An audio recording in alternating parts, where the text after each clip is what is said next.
اس نے وہاں کھڑے ہو کر کہا، اے عمر تم انصاف کرتے ہو لہذا تمہیں کوئی خوف نہیں.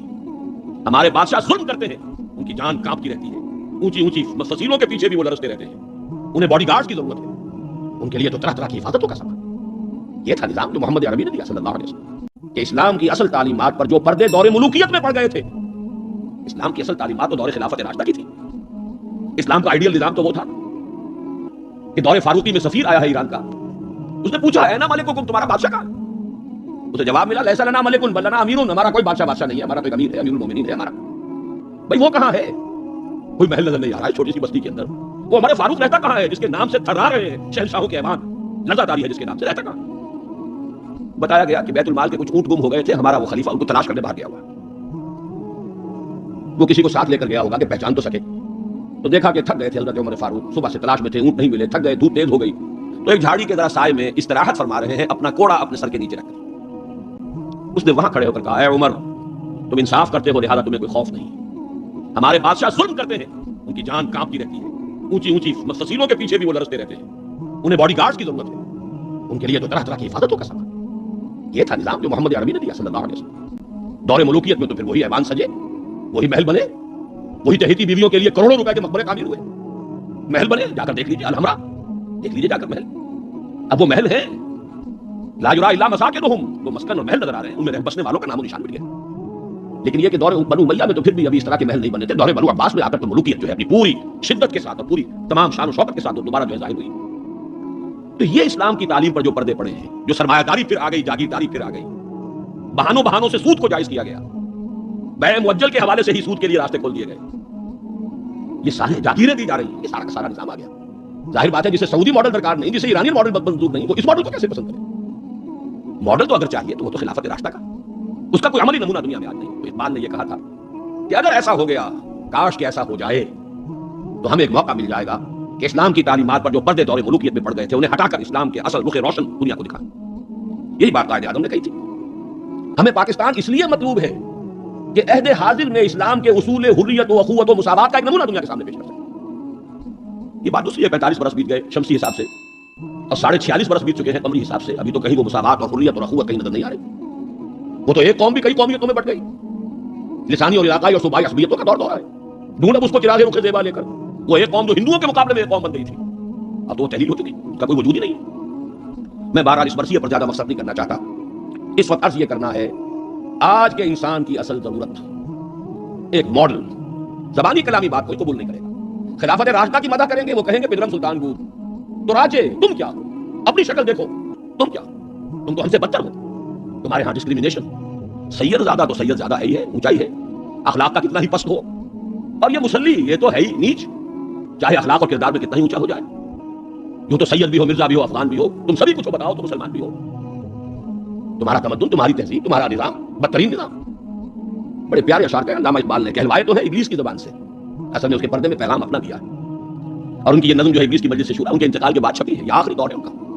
اس لیے میں کہا کرتا ہوں کہ اقبال کا پیغام اگر دیکھنا ہو امت مسلمہ کے نام، تو یہ نظم جو ہے ابلیس کی مجلس سے شورا، یہ ان کا آخری پیغام. یہ ظاہر بات ہے کہ وہ نبی تو نہیں تھے معاذ اللہ، عام انسان تھے، ذہنی ارتقاء کے مختلف مراحل سے گزرے، تو ان کا ارتقاء جہاں تک ہوا ہے اس کی آخری صورت جو ہے وہ نظم ہے کہ جو ارمغان حجاز میں شامل ہے. جانتا ہوں میں یہ امت حامل قرآن نہیں ہے، وہی سرمایہ داری بندہ مومن کا دین. جانتا ہوں میں کہ مشرق کی اندھیری رات میں بے ید بیضا ہے پیران حرم کی آستین. عصر حاضر کے تقاضاؤں سے ہے لیکن یہ خوف، یہ ابلیس کہہ رہا ہے، عصر حاضر کے تقاضاؤں سے ہے لیکن یہ خوف، ہو نہ جائے آشکارا شرع پیغمبر کہیں. الحذر آئین پیغمبر سے 100 بار الحذر، حافظ ناموس زن یہ ہے معاشرت، مرد آزما مرد آفرین. موت کا پیغام ہر نوع غلامی کے لیے، نہ کوئی فخور و خاکہ نہ گدائے رہنشی. کرتا ہے دولت کو ہر آلودگی سے پاک و صاف، منعموں کو مال و دولت کا بناتا ہے امین. اس سے بڑھ کر اور کیا فکر و عمل کا انقلاب، بادشاہوں کی نہیں اللہ کی ہے یہ زمین. یہ ہے انقلاب. چشم عالم سے رہے پوشیدہ یہ آئیں تو خوب، ابلیس کہہ رہا ہے نا، چشم عالم سے رہے پوشیدہ یہ آئیں تو خوب، یہ غنیمت ہے کہ خود مومن ہے محروم یقین. یہ ماڈل آج کے انسان کی اصل ضرورت ہے. اب میں آپ کو بتاتا ہوں نبی اکرم صلی اللہ علیہ وسلم نے یہ ماڈل دیا کہ نہیں دیا. حضور صلی اللہ علیہ وسلم کا یہ ماڈل آج دنیا کا ہر باشعور انسان یہ ماننے پر مجبور ہے کہ آئیڈیل ماڈل. بدترین دشمنوں نے اقرار کیا. ایم این رائے 1920 میں لیکچر دیا اس نے، ہسٹوریکل رول آف اسلام، لاہور میں دیا. وہ کتاب اب بھی بھارت میں چھپی ہے. اس نے کہا کہ تاریخ انسانی کا عظیم ترین انقلاب وہ ہے جو محمد نے برپا کیا. گاندھی نے 1937 میں جب پہلی مرتبہ ہندوستان میں انگریزوں نے ہمیں کچھ تھوڑی سی سیلف گورنمنٹ دینی شروع کی تھی، 35 کا ایکٹ جو ہے گورنمنٹ آف انڈیا ایکٹ 1935، اس کے نتیجے میں پھر الیکشنز ہوئے سن 36 میں، اور پھر وزارتیں بنی اور پورے ہندوستان میں کانگریس کی وزارت۔ ہری جن نے مقالہ لکھا گاندھی نے اور اپنے ان وزیروں کو کہا، ہدایت کی کہ ابو بکر اور عمر کے ماڈل کو سامنے رکھنا، میں تمہارے سامنے ابو بکر اور عمر کی مثال پیش کروں۔ مجھے ایک واقعہ اور یاد آیا ہے، یہ تو چیز چھپی ہوئی ہے، ہری جن کا مقالہ ہے، اس کو تو کوئی شخص ویریفائی کر سکتا ہے۔ ایک واقعہ جو ہے، یہ ایک روایت ہے، میں جب پہلی مرتبہ حیدرآباد دکن گیا تھا، یہ آج سے کوئی 10 سال پہلے کی بات ہے، وہاں ایک مولانا ابوالکلام آزاد انسٹیٹیوٹ ہے، اس میں میری ایک تقریر تھی، کھچا کھچ بھرا ہوا ہال۔ ایک صاحب جو گورنر رہے تھے، پرانے کانگریسی بوڑھے 80 برس کی عمر کے گورنر رہے تھے بہار کے، بھی نام مجھے اس وقت ذہن سے اتر گیا، وہ ان کی صدارت تھی۔ وہاں میں نے تقریر کی مولانا ابوالکلام آزاد مرحوم کے ایک زندگی کے بارے میں، اس کا تفصیل میں یہاں بیان نہیں کروں گا۔ تو ایک صاحب جو وہاں ریٹائر ہوئے تھے عثمانیہ یونیورسٹی سے as head of the political science department, وہ مجھ سے ملے۔ انہوں نے ایک تو مجھے یہ کہا کہ آج تک ابوالکلام کے بارے میں اگرچہ میں نے 20 لوگوں کو پی ایچ ڈی کرا دی ہے، مولانا ابوالکلام آزاد کی زندگی اور ان کے خیالات، افکار، نظریات، ان پر 20 کو میں نے پی ایچ ڈی کرائی اپنی نگرانی میں، لیکن اتنا کلیئر کانسیپٹ میرے سامنے ابوالکلام کا آج تک نہیں تھا۔ اور وہ دو جملے میں بیان کر دیتا ہوں۔ میں نے یہ کہا کہ ابوالکلام کی زندگی کے 2 دور تھے، 1912 سے لے کر کا اور 1920 تک کا ابوالکلام، یہ تسلسل تھا تحریک شہیدین کا، سید احمد بریلوی رحمۃ اللہ علیہ اور شاہ اسماعیل شہید رحمۃ اللہ، ان کی جو تحریک جہاد تھی، اس کا مانوی تسلسل ہے ابوالکلام، الہلال اور البلاغ والا ابوالکلام۔ لیکن پھر 1920 میں اس نے ہمت ہار دی، ماحول سے تعاون نہیں ملا، مخالفت ہوئی علماء کی طرف سے، اس کھاتے کو بند کر کے حزب اللہ کا کھاتا، حکومت الہیہ کے قیام کی جدوجہد، یہ چیپٹر کلوز کیا ابوالکلام۔ 1920 سے لے کر اور پھر 1958 تک، اپنے انتقال تک کا یہ جو دور ہے ابوالکلام کا، یہ ہے 1857 کی جنگ آزادی کا تسلسل۔ اگر آپ کے ذہن میں اپنی پچھلی صدی کی یہ 2 تحریکیں ہوں، 1930 کی جو تحریک تھی، 1830 کی، 1826 سے لے کر 1831 میں پھر شہادت ہوئی بالاکوٹ میں، یہ جو تحریک تھی اس کا تسلسل ہے الہلال اور البلاغ والا ابوالکلام۔ 1857 میں جنگ آزادی تھی، انگریز کے خلاف بغاوت، اسے غدر کہتے تھے، اب جنگ آزادی کہتے ہیں۔ انگریزی دور میں ہم نے جب تاریخ پڑھی تھی تو وہ غدر کے نام سے تھی، اس میں ہندو اور مسلمان دونوں شریک تھے، متحدہ جدوجہد تھی انگریز سے نجات پانے کی۔ تو ابوالکلام کی 1920 کے بعد سے لے کر باقی زندگی جو ہے وہ در حقیقت مانوی تسلسل ہے اس جنگ آزادی کا جو 1857 میں لڑی گئی اور ناکام ہو گئی۔ ناکام تو وہ بھی ہو گئی، تحریک شہیدین بھی ناکام، 1857 کی جنگ آزادی بھی ہو گئی۔ بہرحال انہوں نے ایک بات تو یہ بتائی، اور مجھے اصل میں جو یاد آیا تھا معاملہ وہ ان کے ایک اور کال کا تھا۔ 1917 میں وہ کہتے ہیں کہ میں علی گڑھ میں پڑھتا تھا، اس وقت تک وہ صرف ایک کالج تھا، ابھی یونیورسٹی نہیں بنا تھا، اور ہاسٹل میں میں رہتا تھا۔ تو ایک روز شور مچ گیا، گاندھی جی آئے، گاندھی جی آئے، گاندھی جی آئے۔ گاندھی ابھی نئے نئے آئے تھے ساؤتھ افریقہ سے، اور وہ گویا کہ انڈیا کے پولیٹیکل ہورائزن پر ابھی وہ ایک رائزنگ سن کی حیثیت سے تھے۔ شور مچ گیا، گاندھی جی آئے، گاندھی جی آئے۔ خیر وہ ہم نے ان کو گھیر لیا، کہا کچھ خطاب کیجیے، تو کہا خطاب نہیں، میں تو صرف دیکھنے آیا تھا۔ وہ گیا تھا، پہلے حاضری دی تھی سر سید کی قبر پر۔ پھر اس نے کہا میں آپ لوگوں کو ایک تو خوشخبری دیتا ہوں، آپ کے کالج کے یونیورسٹی بننے کا فیصلہ ہو گیا ہے، چارٹر آپ کی یونیورسٹی کا منظور ہو گیا ہے، آپ کو معلوم نہیں ہوگا، میں آپ کو خوشخبری دے رہا ہوں۔ لیکن ایک بات میں آپ سے اور کہتا ہوں، لوگ ہمت خوش ہو، اگر آپ کا کالج یا آپ کی یونیورسٹی ایک عمر پیدا کر دے تو بہت بڑا احسان ہوگا نو انسان، لیکن مجھے یقین ہے آپ عمر پیدا نہیں کر سکتے، اس لیے کہ میں آپ کے ہاسٹلوں میں چکر لگا چکا ہوں، وہاں قالین بچھے ہوئے ہیں، وہاں عیش اور آسائش کے سامان ہیں، اس ماحول میں عمر پروان نہیں چڑھتا۔ میں یہ سمجھتا ہوں کہ علامہ اقبال نے جو اشعار لکھے ہیں شاید یہ واقعہ ہی ہو کہ جو اس کا کی تحریک بنا ہو۔ تیرے صوفے ہیں افرنگی، تیرے قالی ہے ایرانی، لہو مجھ کو رلاتی ہے جوانوں کی طرح آسانی۔ تو معلوم ہوا کہ یہ عمر کا وہ مقام گاندھی کی نگاہ میں تھا، اور پھر سن 1937 میں 20 برس بعد وزیروں کو کہا ہے کہ ابو بکر اور عمر کو اپنے سامنے ماڈل کی حیثیت سے رکھو۔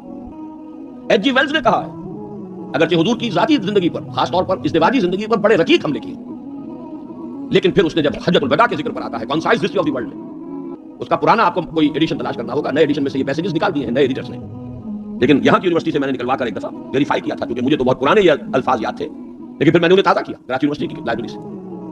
اس میں وہ لکھتا ہے، وہ حضور کے خطبے کے الفاظ نقل کر کے، لا فضل لعربی علی عجمی ولا لعجمی علی عربی ولا لاحمر علی اسود ولا لاسود علی احمر الا بالتقوى كلكم بنو آدم وآدم من تراب۔ اس کا ترجمہ دے کر پھر لکھتا ہے کہ اگرچہ ہیومن فریٹرنیٹی، فریڈم اور ایکویلٹی کے سرمنس تو پہلے بھی بہت کہے گئے تھے، جیزس آف نزارت کے ہاں حضرت مسیح کا تذکرہ کر رہا ہے، جیزس آف نزارت کے ہاں بھی سرمنس تو بہت ہے، لیکن یہ ماننا پڑتا ہے کہ تاریخ انسانی میں پہلی مرتبہ محمد نے ان اصولوں پر ایک معاشرہ قائم کر کے دکھایا۔ اس سے بڑا ٹریبیوٹ کیا ہوگا؟ اور دشمن ہے، ذاتی اعتبار سے حملے کر رہا ہے، رچیق حملے کر رہا ہے، استہزاء کر رہا ہے یہ تعدد ازدواج کا، لیکن یہ بات ماننے پر مجبور ہے کہ انسانی تاریخ میں پہلی مرتبہ انسان کی حریت، اخوت اور مساوات کے اصولوں پر مبنی ایک نظام قائم کیا محمد صلی اللہ علیہ وسلم۔ اور نوٹ کیجئے یہی 3 الفاظ قائد اعظم نے استعمال کیے تھے۔ ہم پاکستان اس لیے چاہتے ہیں کہ عہد حاضر میں اسلام کے اصول حریت و اخوت و مساوات کا ایک نمونہ دنیا کو دکھائیں۔ اسی طرح پھر ڈاکٹر مائیکل ہارٹ کی دی 100 مشہور کتاب ہے۔ بہرحال یہ ماڈل، یہ رحمت محمد رسول اللہ صلی اللہ علیہ وسلم انسان کو عطا کر چکے ہیں، اور اپنے تو بہرحال مدح کریں گے ہی، اپنوں کی تو آنکھ محبت اور عقیدت کی آنکھ ہے، لیکن میں نے یہ گواہیاں دی ہیں اغیار کی، دشمنوں کی۔ اب آئیے دوسری آیت کی طرف۔ لقد کان لکم فی رسول اللہ اسوۃ حسنہ، یہاں خطاب ہو رہا ہے تمہارے لیے اللہ کے رسول کی زندگی میں، اللہ کے رسول کی شخصیت میں ایک عمدہ نمونہ ہے۔ پہلے تو غور کیجئے لکم سے مراد کیا ہے؟ یہاں خطاب مسلمانوں سے ہے، یہاں پوری نوع انسانی سے نہیں ہے، یہ فرق ہے، نوٹ کر لیجئے۔ پہلی آیت کے مقابلے میں خطاب کا رخ اس آیت میں یہ محدود ہے، مسلمانوں کی طرف خطاب۔ اے مسلمانوں تمہارے لیے رسول کی شخصیت میں ایک عمدہ نمونہ ہے۔ آپ کہیں گے کس دلیل سے یہ کہہ رہے ہیں؟ اسی آیت کا جو دوسرا ٹکڑا ہے وہ عام طور پر پڑھا نہیں جاتا۔ لقد کان لکم فی رسول اللہ اسوۃ حسنۃ لمن کان یرجو اللہ والیوم الآخر وذکر اللہ کثیرا، اس شخص کے لیے اسوہ ہے حضور کی زندگی اور شخصیت جو 3 شرطیں پوری کرے، جیسے کہ قرآن مجید خود اپنے بارے میں کہتا ہے ھدی للناس شہر رمضان الذی انزل فیہ القرآن ھدی للناس وبینات من الھدی والفرقان، لیکن سورہ بقرہ ہی کے شروع میں کہتا ہے ھدی للمتقین۔ ستیارت پرکاش کے مصنف نے سوامی دیانند سرسوتی نے تو اعتراض کیا تھا اس پر، 14واں باب بدنام زمانہ 14واں باب یاد ہوگا۔ اس کا حل کیا ہے اس اشکال کا؟ قرآن اپنی جگہ ہدایت ہے پوری نوع انسانی کے لیے تا قیام قیامت، لیکن اس سے استفادہ وہی کرے گا جس میں استفادے کی پیاس اور طلب، پیاس ہی نہیں، بہترین مشروب رکھ دیجیے پیے گا نہیں انسان، بھوک نہیں، بیماری کی وجہ سے ذائقہ منہ کا خراب ہے۔ آپ نے دیکھا ہوگا ماؤں کو بیچاریاں بچوں کی کیسی کیسی خوش آمدید کرتی ہیں، بیٹے کچھ کھا لو، یہ کھا لو، وہ کھا لو، یہ، لیکن اس کا منہ کا ذائقہ بگڑا ہوا، کچھ نہیں کھاتا، بھوک مری ہوئی ہے، کچھ نہیں کھاتا۔ تو جس میں ہدایت کی طلب نہیں ہوگی قرآن اس کو ہدایت نہیں دے گا۔ اپنی جگہ ھدی للناس استفادے کے لیے شرط ہے، پیاس ہو طلب ہو تب۔ اسی طرح حضور کی زندگی اسوہ کاملہ اپنی جگہ مکمل ہر اعتبار سے، لیکن اس سے استفادہ کرنے کے لیے 3 شرطیں ہیں۔ لقد کان لکم فی رسول اللہ اسوۃ حسنۃ لمن کان یرجو اللہ والیوم الآخر وذکر اللہ کثیرا، اس کے لیے اسوہ ہے کہ جو اللہ سے ملاقات کا امیدوار ہے، یوم آخرت پر یقین رکھتا ہے، حساب کتاب کا یقین ہے، اور اللہ کا ذکر کرتا ہو کثرت کے ساتھ، اس کے لیے بہت اہم ہے یہ نقطہ، جو عام طور پر اس آیت کا دوسرا ٹکڑا جو ہے وہ سنایا ہی نہیں جاتا۔ لقد کان لکم فی رسول اللہ اسوۃ حسنۃ لمن کان یرجو اللہ والیوم الآخر وذکر اللہ کثیرا اللہم ربنا اجعلنا منہم، اے اللہ ہمیں ان لوگوں میں شامل فرما جو ان 3 شرطوں کو پورا کر کے اور محمد رسول اللہ صلی اللہ علیہ وسلم کی اسوہ حسنہ سے استفادہ کر سکے۔ اب نوٹ کیجئے حضور کا یہ اسوہ نمونہ کس کس پہلو سے ہے، اس میں بھی ذرا 3 مراحل آئیں گے۔ سب سے پہلے یہ کہ ایک فرد کی حیثیت سے اسوہ کاملہ، خاص طور پر میرے نزدیک تو یہ سیرت النبی کا اعجاز ہے، معجزہ ہے، اگرچہ حضور کا سب سے بڑا معجزہ قرآن ہے، لیکن خود اپنی جگہ پر سیرت النبی معجزہ ہے۔ کس معنی میں؟ انسان کی جتنی حیثیتوں کا آپ تصور کر سکتے ہیں ان تمام حیثیتوں میں اسوہ موجود ہے محمد رسول اللہ صلی اللہ علیہ وسلم۔ باپ کی حیثیت سے اسوہ موجود، حضرت مسیح کی زندگی میں تو نہیں، انہوں نے شادی نہیں کی۔ شوہر کی حیثیت سے اسوہ موجود، خسر کی حیثیت سے اسوہ موجود، حضرت علی کے خسر ہے کہ نہیں، حضرت عثمان کے خسر ہے یا نہیں۔ داماد کی حیثیت سے اسوہ موجود، حضرت ابوبکر حضرت عمر کے داماد ہے کہ نہیں۔ پھر ذرا غور کیجئے، داعی کی حیثیت سے اسوہ، مبلغ کی حیثیت سے اسوہ، معلم کی حیثیت سے اسوہ، مربی اور مزکی کی حیثیت سے اسوہ، امام مسجد کے اعتبار سے اسوہ، خطیب مسجد کے اعتبار سے اسوہ، پھر میدان جنگ میں سپہ سالار کی حیثیت سے اسوہ، قاضی القضات کی حیثیت سے اسوہ، اور صدر مملکت کی حیثیت سے اسوہ۔ کون سی زندگی کا گوشہ ہے؟ اتنی گمبھیر زندگی کا واقعہ یہ ہے کہ کوئی اور دنیا میں مثال آپ نہیں دے سکتے، اتنی جامع زندگی۔ یہی بات ہے جو ڈاکٹر مائیکل ہارٹ نے تو یہی بات تو کہی ہے، he is the only person supremely successful in both the religious and secular fields۔ باقی عظیم شخصیتیں ایسی ہیں یا مذہب و اخلاق اور روحانیت کے میدان میں بلند نظر آئیں گی تو دنیا اور سیاست اور مملکت اور ریاست اور سپہ سالاری میں زیرو۔ گوتم بدھ کا ادھر اونچا مقام ہے، ادھر زیرو۔ حضرت مسیح کا ادھر اونچا مقام، ادھر زیرو۔ حضرت مسیح ابھی آئیں گے، دوسرا میدان بھی، اس میں بھی ان کی جولانیاں ہوں گی، لیکن اس وقت تک دنیا جس مسیح سے واقف ہے ان کی زندگی میں تو دوسرا کھاتا ہی نہیں ہے، کھانا کھلا ہی نہیں۔ اور ادھر آئیے سکندر اعظم کہاں میکڈونیا سے چلا ہے اور بیاس تک پہنچ گیا ہے 3 سال کے اندر، لیکن روحانیت اور مذہب اور اخلاق کے معاملے میں زیرو سے کام نہیں چلتا، کوئی مائنس ویلیو لانی پڑے گی۔ اسی طرح اٹیلا، اسی طرح چنگیز خان، ایک ہی شخصیت ہے، the only person supremely successful in both the fields, گویا کہ ہر اعتبار سے اسوہ کاملہ۔ یہاں بھی ایک نقطہ ذرا سی ڈائگریشن ہے، ایک پہلو ایسا ہے انسانی زندگی کا جس میں حضور کی شخصیت یا آپ کی سیرت اسوہ نہیں ہے۔ آدمی چونک جائے گا اسے شاید توحید پر محمول کرے، لیکن ہے، اور وہ شخصیت کا پہلو ہے ایک عورت کی حیثیت سے، بیوی کے لیے اسوہ، ماں کے لیے اسوہ، کہاں سے آئے گا؟ آخر آدھی انسانیت ہے، نصف بہتر حیات آپ تو کہتے ہیں، دی بیٹر ہاف، اس کے لیے اسوہ، اس کی جسمانی زندگی کے اعتبار سے اسوہ کا۔ دیکھیے یہی نقطہ ہے، نوٹ کر لیجئے، دل پر لکھ لیجئے۔ یہی وجہ ہے کہ جس سورہ مبارکہ میں یہ آیت آئی ہے لقد کان لکم فی رسول اللہ اسوۃ حسنہ، اسی میں فرمایا گیا ہے نبی کی بیویوں تمہیں اسوہ بننا ہے پوری نوع انسان۔ یا نساء نبی لستن کاحد من النساء، اے نبی کی بیویوں تم عام عورتوں کے مانند نہیں. نبی کی زندگی میں جو خلا ہے اس لیے کہ وہ مرد ہے، اسوہ کے اعتبار سے جو خلا رہ گیا ہے اسے تمہیں پر کرنا ہے. انما یرید اللہ لیذھب عنکم الرجس اہل البیت ویطہرکم تطہیرا.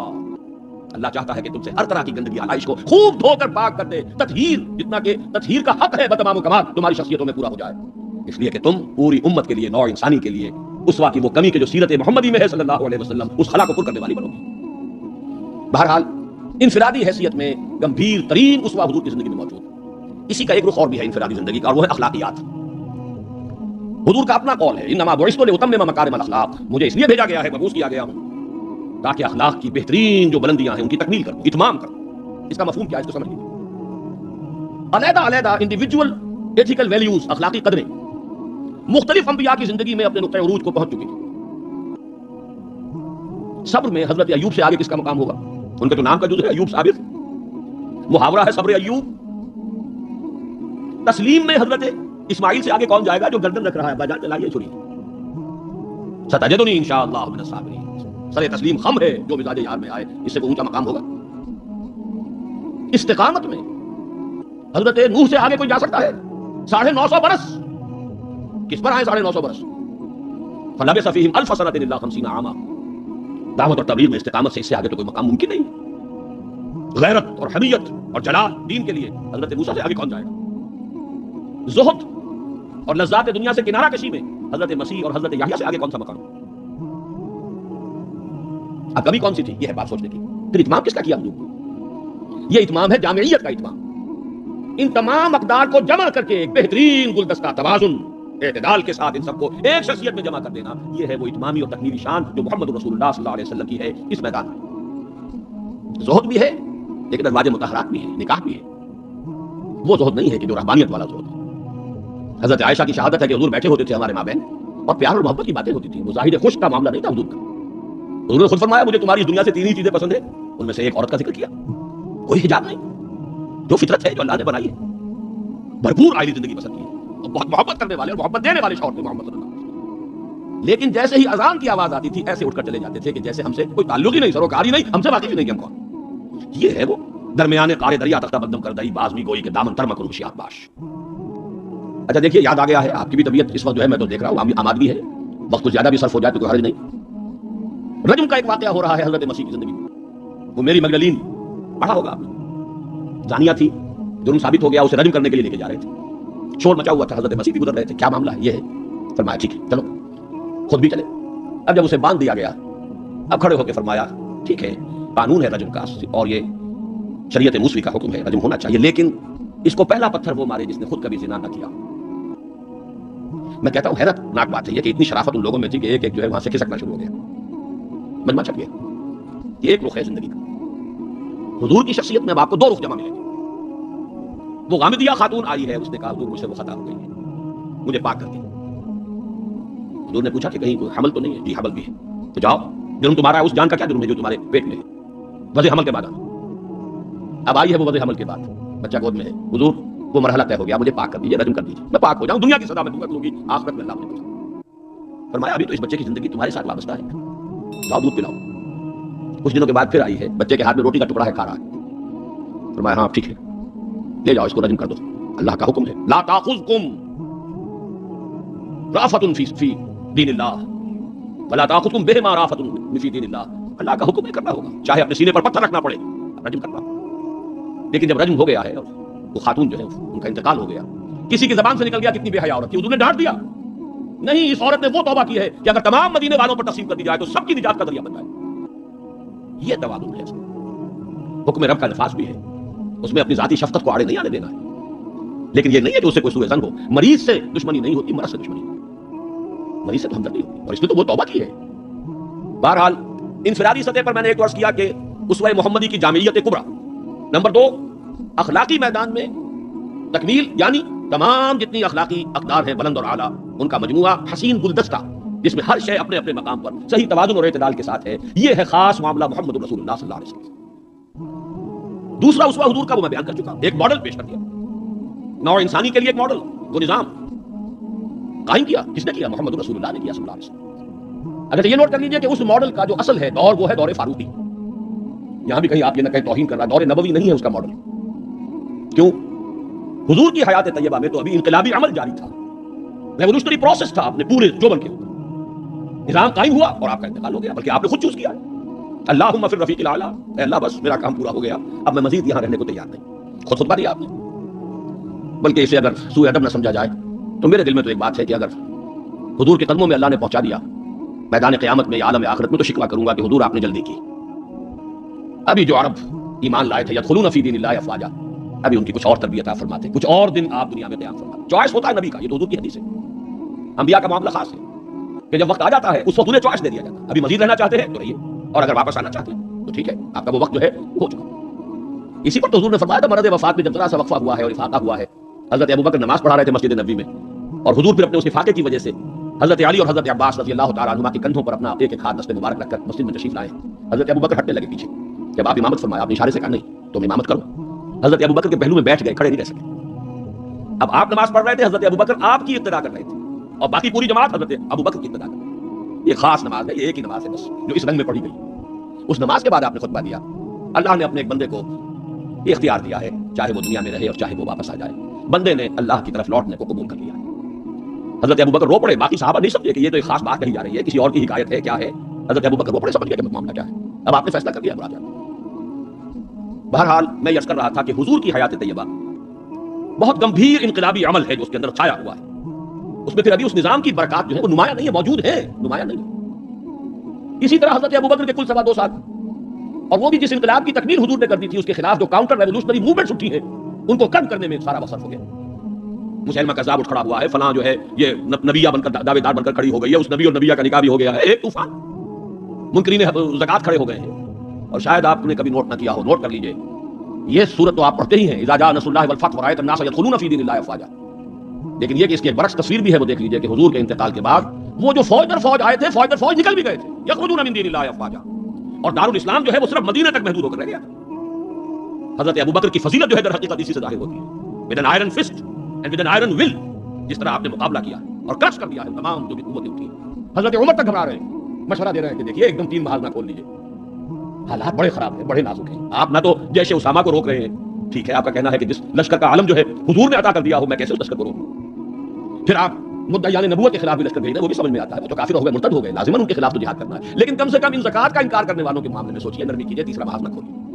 انہوں نے کسی نئی نبی کی دعوت کو قبول کیا ہے، نہ وہ ابھی نماز کا انکار کر رہے ہیں، بلکہ زکات بھی یہ نہیں کہتے کہ ہم نہیں دیں گے، صرف یہ کہتے ہیں کہ ہم حکومت کو نہیں دیں گے. تو تھوڑی سی نرمی کیجیے.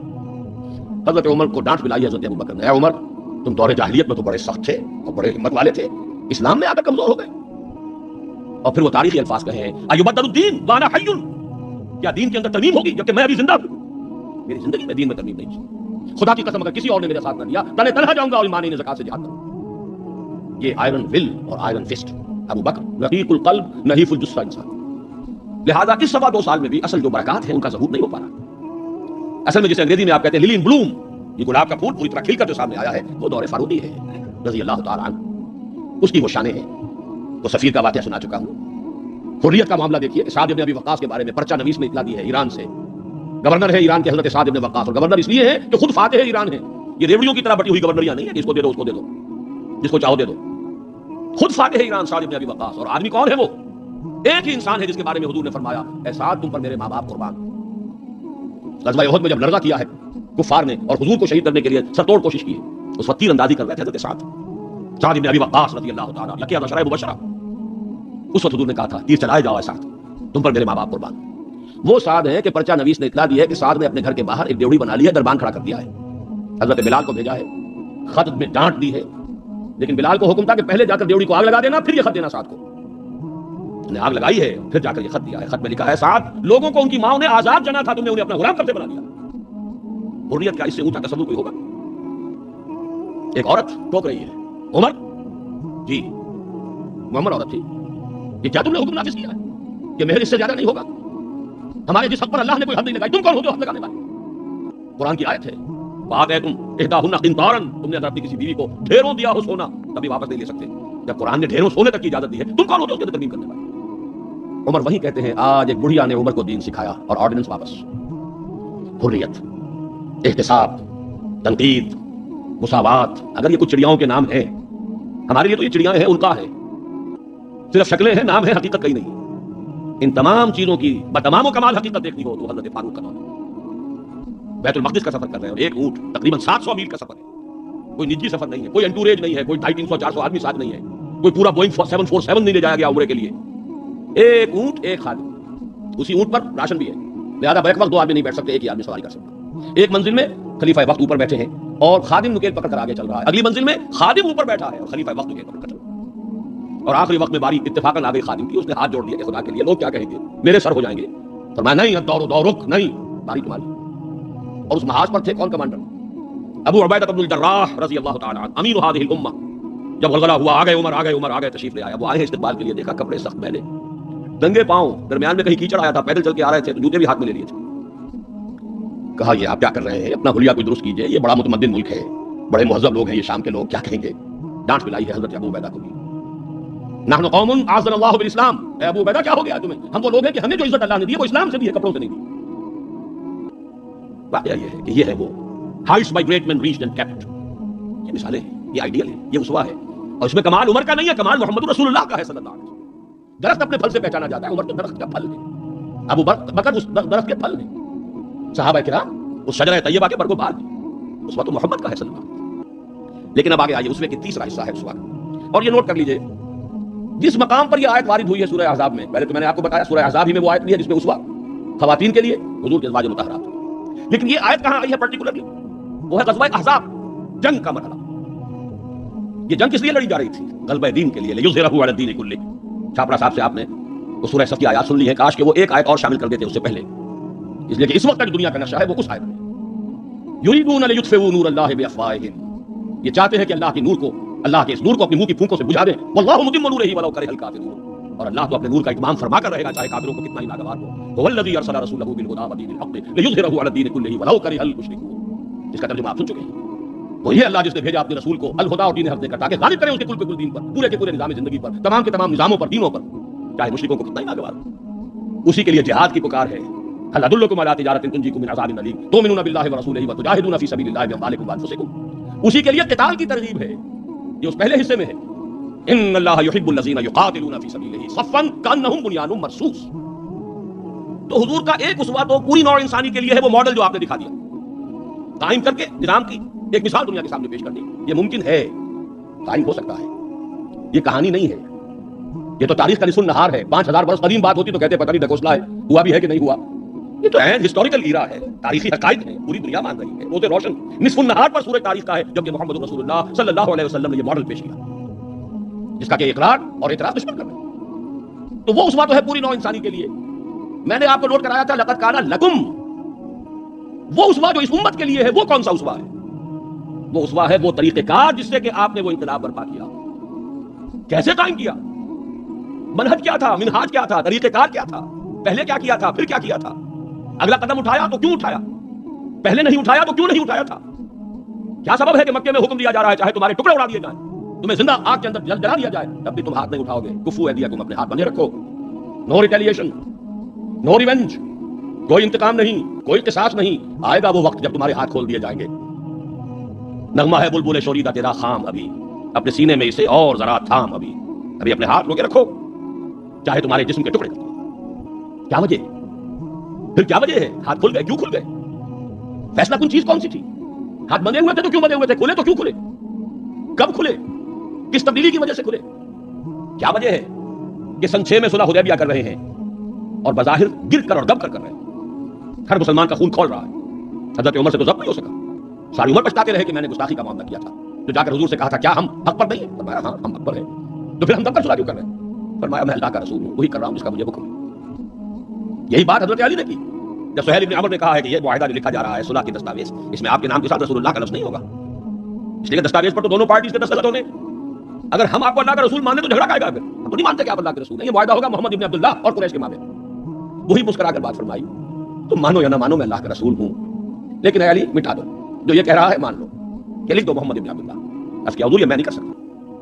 غیرت و حمیت حضرت عمر میں ہے، حضرت علی میں ہے، کوئی فرق نہیں، کچھ فرق نہیں ان چاروں میں. معلوم ہوا ہے کرنے ایک ہی صورت کی. اس اعتبار سے نوٹ کیجئے کہ خون کھول رہا ہے، اور خون کھولنے کی مثال میں آپ کو اب دیتا ہوں. ایک ایک شخص کا خون کھول رہا ہے، یہاں تک کہ ابو بکر کا خون کھول رہا ہے. یہ دوسری بات ہے، ضبط اتنا ہے کہ بولے نہیں. کیسے معلوم ہوا کہ خون کھول رہا تھا ابو بکر کا؟ جب صلح ہو گئی حضور نے فرمایا مسلمانوں اب احرام کھول دو، جو ہدی کے جانور ہیں یہیں ذبح کر دو. کوئی نہیں اٹھا. دوسری مرتبہ فرمایا مسلمانوں اٹھ جاؤ، اٹھو، اب جو ہو گیا صلح ہو گئی ہے، احرام کھول دو. کوئی نہیں اٹھا، ابو بکر بھی نہیں اٹھے، ایک آدمی نہیں اٹھا.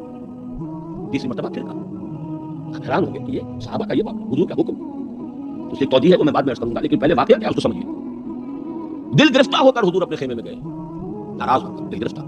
حضرت ام سلمہ تھا ساتھی رضی اللہ تعالیٰ، بڑی مدبر خاتون، بہت مدبر خاتون. جا کر کہا ہے کہ مسلمانوں کا یہ حال ہے سب کا. میں نے 3 مرتبہ کہا ہے، کوئی نہیں اٹھا. حضرت ام سلمہ نے مشورہ دیا حضور آپ کسی سے کچھ کہیے نہیں، اپنا احرام کھول دیجئے، قربانی دیجئے. اب آئے ہیں، آ کر اپنا احرام کھول دیا، قربان. اب سب اٹھ گئے، سب نے قربانیاں دی. میرے ذہن میں اس کی تعبیر یہ ہے کہ لوگ منتظر تھے. اسے کہا جاتا ہے فلسفے میں حالت منتظرہ. پتہ نہیں حضور ہمارا امتحان تو نہیں لے رہے، یہ احرام کیسے کھول دے بغیر عمرہ کیے؟ یہ کوئی اللہ اور اس کے رسول کی طرف سے ہماری غیرت و حمیت کا امتحان تو نہیں ہے؟ اس سسپینس میں تھے. جب دیکھا کہ حضور نے تو کھول دیا احرام، قربانی دے دی، اب گویا کہ کوئی شک اور شبہ کی بات نہیں رہی کہ یہی منشاء نبوت ہے، یہی حکم ہے. لہٰذا کوئی ایک بھی نہیں تھا کہ جو پیچھے رہ گیا.